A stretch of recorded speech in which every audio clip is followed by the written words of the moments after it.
La pregunta sería, ¿la maldad nace de la libertad o de la ausencia del sentido? Lian, un hombre devorado por la rutina y la falsa seguridad de su matrimonio, descubre que su vida es una ilusión. Su esposa lo engaña, su hija no es suya y su muerte es orquestada por quienes juraron amarlo. Aquí, el anime plantea un nihilismo crudo. Si la vida carece de significado hiriente, ¿es la maldad una rebelión contra este vacío? Al reencarnar como un noble intergaláctico, Lian elige ser un tirano, pero su decisión no es un mero capricho, es una respuesta al absurdo de su existencia pasada, que se revela contra lo irracional, creando sus propias reglas. Sin embargo, el guía, una entidad que se alimenta del sufrimiento, simboliza la trampa. Incluso, la maldad puede ser una jaula que ejerce desde el resentimiento. Aquí nuestra reflexión sería, ¿Lian busca poder o un propósito que su vida anterior le negó? En el capítulo 2 la pregunta sería, ¿puede el egoísmo generar un bien colectivo? Ya que Lian hereda un territorio en ruinas y Amagami, una guía prohibida por su pasado rebelde, al ordenarle salvar su reino, inicia un experimento ético, usar tecnología peligrosa para erradicar la corrupción. Pero, ¿es moralmente válido si el fin es bueno? El anime refleja la tensión entre el individualismo que es Lian y el sistema, el imperio que prohíbe las IAs. Amagi, como herramienta encarnada de la ética, actúa bajo órdenes y cuestionar, mientras que Lian oscila entre el egoísmo, seré malvado, y un utilitarismo. El final juzga los medios. La ironía es sublime. Al intentar ser un tirano, Lian desviene en héroes para su pueblo. ¿Acaso la maldad es solo una etiqueta que el poder impone a quienes desafían el status quo? Como reflexión de este capítulo, ¿es Amagami un instrumento de liberación o la nueva cadena de Lian? Mientras que en el capítulo 3 la pregunta sería, ¿la violencia puede ser redentora? 5 años después, Lian gobierna con tecnología obsoleta pero funcional y entrena con Yakushi, un maestro espadachín fraudulento. Este episodio explora la psicología del trauma. Cuando Lian ejecuta a un noble corrupto, no lo hace por justicia, sino porque el acto refleja su herida primal, ser traicionado por quienes debían protegerlo. La espada de Lian es un símbolo que representa la voluntad de poder de quien crea sus propios valores en un universo caótico, pero también es un espejo de su hipocresía inconsciente.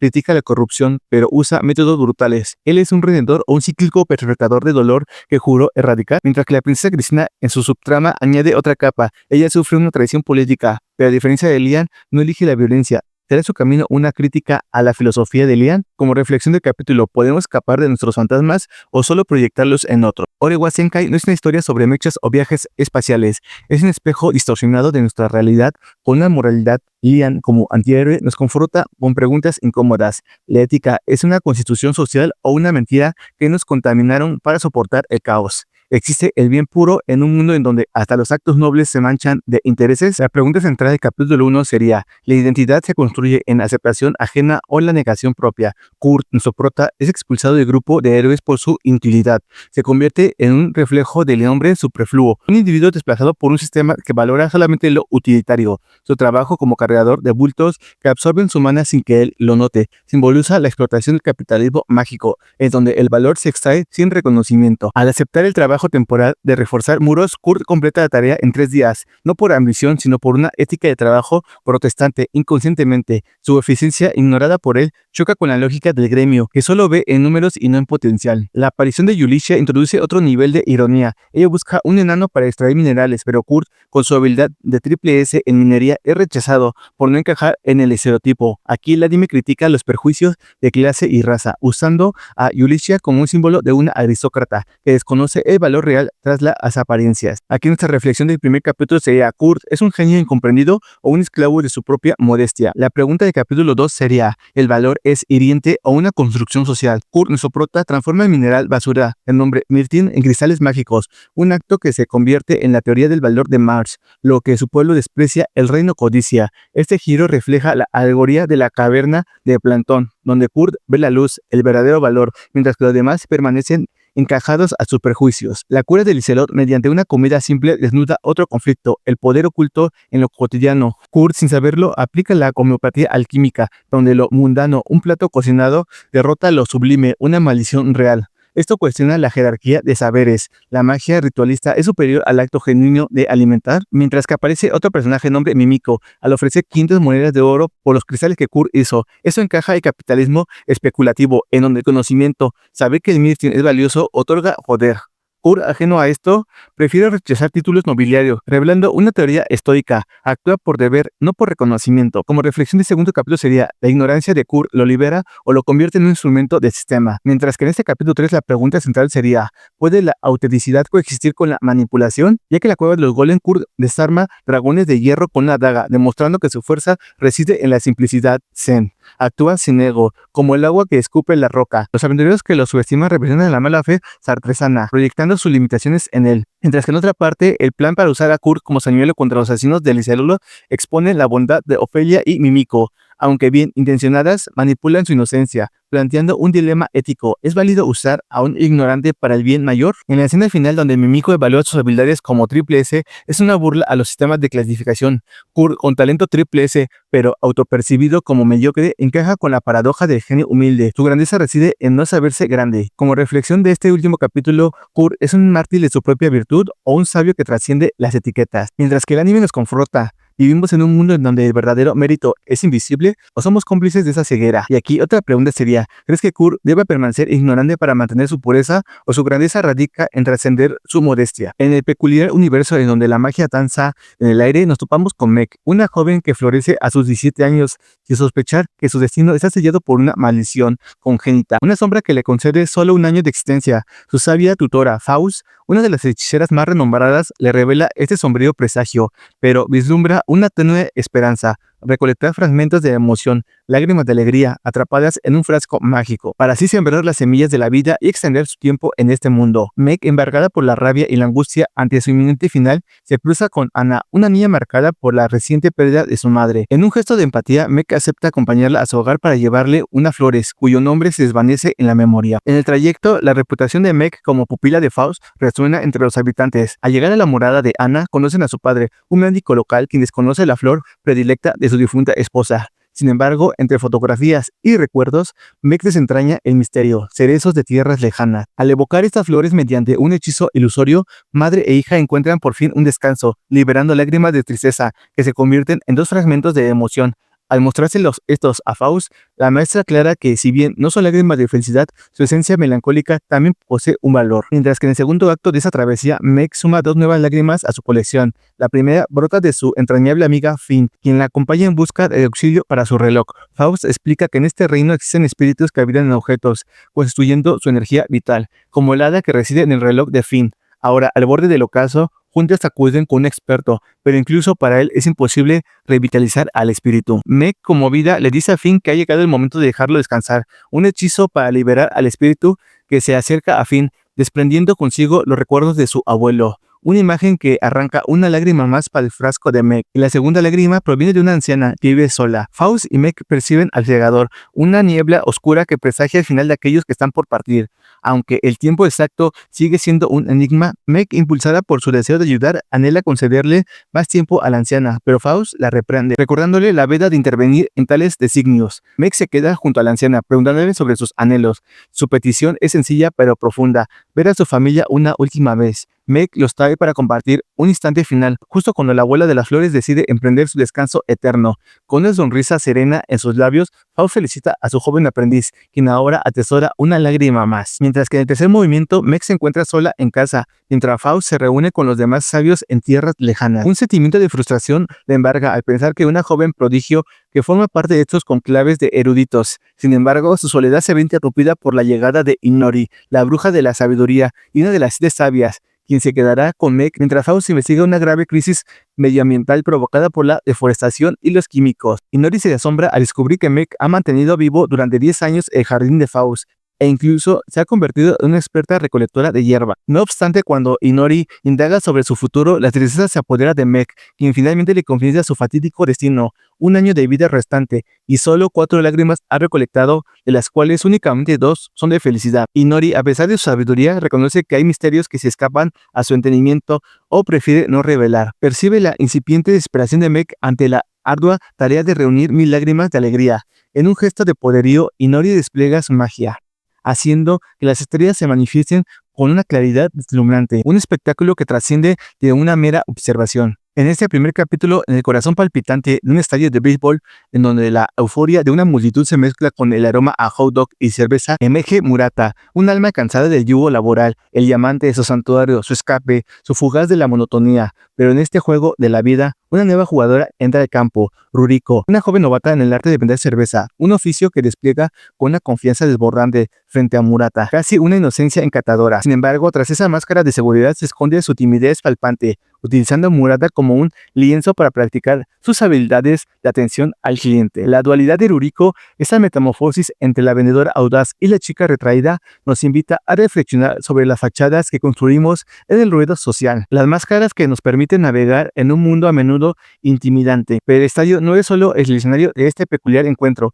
también nos presentan a Igarashi, un guardia de seguridad con medio siglo de historias grabadas en sus pasos. Su rutina, velar por el orden, se ve alterada por un joven colega, un alma recién llegada, con una mira puesta en autógrafos más que en la vigilancia. El destino, caprichoso como siempre, los une cuando Ruriko encuentra a Miku, una niña extraviada de 4 años, en el laberinto de la multitud. La torpeza insensible del novato choca con la calidez protectora de Ruriko, pero es la sabiduría silenciosa de Igarashi la que desata una torrente de recuerdos en el joven guardia, su propia infancia perdida y el consuelo inesperado de un dulce. Este instante de vulnerabilidad compartida nos refleja la fragilidad de la niñez y el poder redentor de la empatía. Un eco en el pasado resonando en el presente. En la soledad de la reconciliación, el novato se disculpa, mientras la curiosidad de Ruriko, cual espectadora entre bambalinas, añade otra pincelada de humor a esta escena. En este primer acto nos sumerge en una microhistoria del estadio, en donde cada personaje, desde el fanatismo hasta el empleado, tiene una narrativa rica en contrastes y humildad. En el segundo capítulo expande el universo del estadio, demostrando que el drama no se limita solamente al terreno de juego. Hoy conocemos a Yuki, la esposa de un veterano beisbolista, que lucha contra el implacable paso del tiempo y la creciente idolatría hacia los jóvenes talentos. Su llegada al estadio, inicialmente sin un motivo aparente, se revela como un acto de apoyo silencioso a su esposo, un intento de encontrar consuelo en medio de los murmullos de la afición, que parece olvidarlo. Ruriko, con su espontánea calidez, le ofrece una cerveza y un hombro donde pueda apoyarse. La tensión escala cuando los comentarios despectivos hacia su esposo detonan a la furia de Yuki, desatando una pequeña batalla campal en las gradas. En el clímax del altercado, el grito de desesperación de Yuki encuentra eco en las palabras casuales de Murata repetidas por Ruriko. Un mantra inesperado que coincide con un home run mágico de su esposo. Un instante de gloria que silencia las críticas y reafirma su valía. La confesión final de Yuki, su preferencia por la autenticidad de las gradas sobre la frialdad del Paco VIP. Subraya la conexión visceral entre el jugador y la afición, de energía cruda y genuina que se emana del corazón del estadio. Mientras tanto, la competencia entre las vendedoras de cerveza por la popularidad y la limitación de sus redes sociales deja a Yuriko en una posición incómoda, admitiendo su total desconocimiento del mundo virtual. La advertencia de su jefe sobre individuos problemáticos añade una capa de tensión en el ambiente. Paradójicamente, es presencialmente al enfrentarse a estos acosadores en las gradas, cuando la ignorancia tecnológica de Ruriko se convierte en un esperado catalizador. Con esta confesión de no saber cómo usar las redes sociales, a los simbolistas individuos ofrecerse como ayuda grabando un video, un teledestino se vuelve viral, exponiendo su vulnerabilidad y quizás atrayendo una atención no deseada. La historia de Natsumo nos presenta la melancolía de un sueño incumplido. Su anhelo infantil de vender cervezas, fascinada por los uniformes, se ve frustrada al ser asignada a la venta de comida.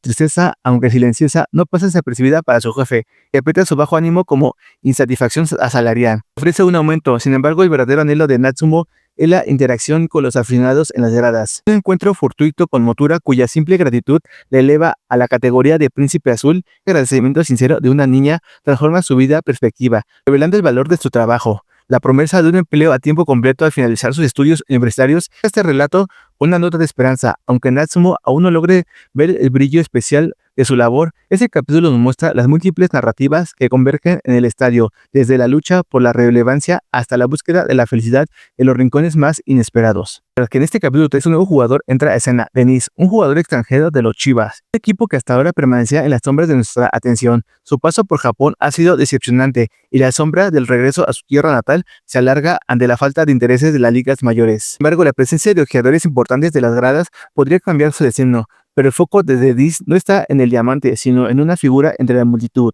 Rico, un flechazo instantáneo que, en el lugar de impulsarlo, lo distrae, convirtiendo cada lanzamiento en un desafío. Sus compañeros perciben la motivación inusual, pero su mirada busca constantemente a Ruriko. El contacto con la pelota lo lleva a una carrera desesperada, y es al acercarse a la base cuando la visión de Ruriko lo hace tropezar y una ágil maniobra le permite anotar la carrera ganadora. La euforia del triunfo lo lleva a reconsiderar su partida, decidiendo quedarse una temporada más, impulsado por una fuerza que trasciende el juego. Una parte de ese episodio nos otorga una perspectiva insólita, la de Sun Hiro, la misteriosa mascota del equipo, un ser anónimo que irradia apoyo tanto a jugadores como a los empleados. La acción con el veterano del capítulo anterior, quien se siente fuera de ritmo, le brinda consejos inesperados que revitalizan su juego.